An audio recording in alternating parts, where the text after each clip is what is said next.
independence of one or two colonies, but for the independence of one nation. And, yes, what nation is that?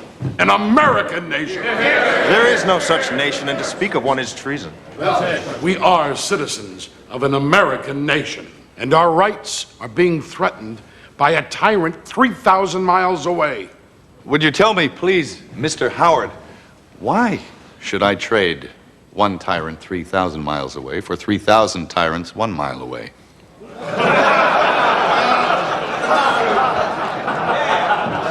An elected legislature can trample a man's rights as easily as a king can.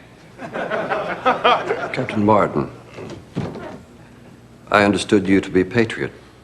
If you mean by patriot, am I angry about taxation without representation? Well, yes, I am. Should the American colonies govern themselves independently? I believe they can, and they should.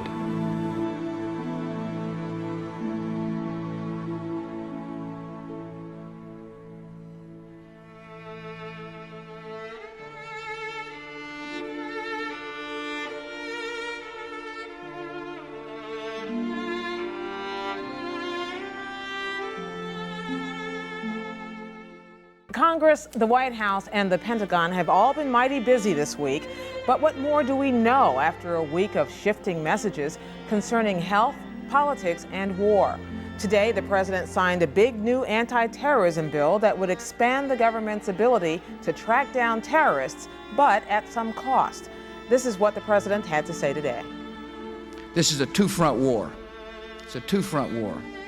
And it's a war we're going to win on both fronts. But make no mistake, the best way to make sure we protect our homeland is to succeed by bringing the terrorists abroad who try to strike us to justice. Barbara, what's in this new anti-terrorism bill that would presumably help investigators get to the bottom of all of this? Right. There's a lot in this bill.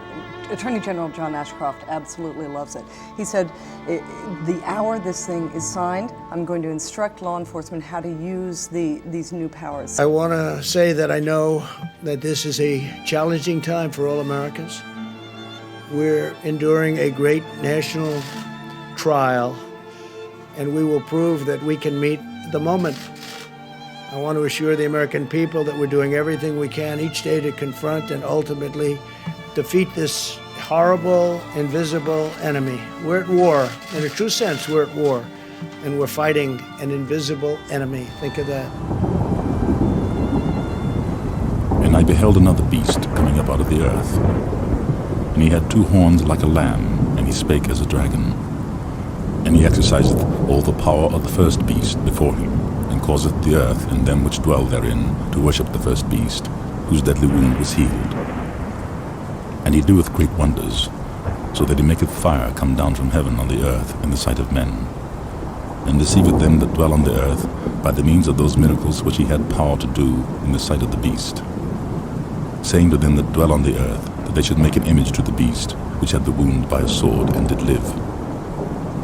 And he had power to give life unto the image of the beast, that the image of the beast should both speak, and cause that as many as would not worship the image of the beast should be killed.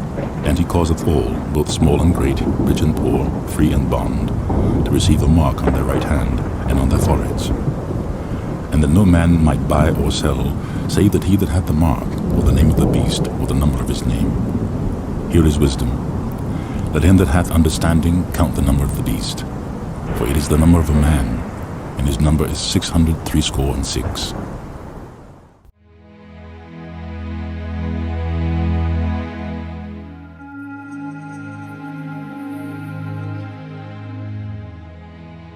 The Indian seer Sri Aurobindo wrote in 1914,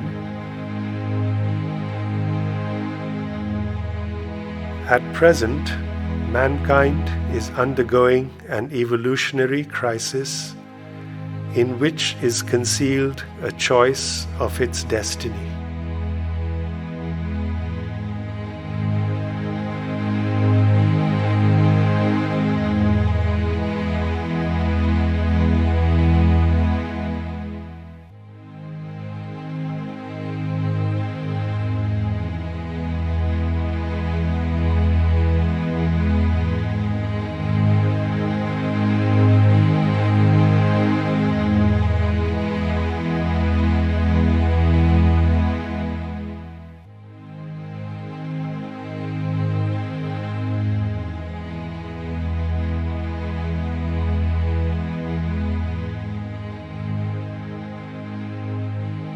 A stage has been reached in which the human mind has achieved in certain directions an enormous development, while in others it stands arrested and bewildered and can no longer find its way.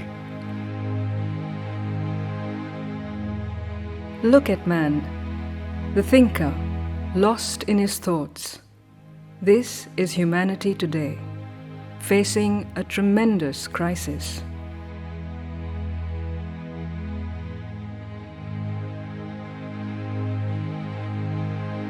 Reason and science can only help by standardizing, by fixing everything into an artificially arranged, mechanized unity of material life.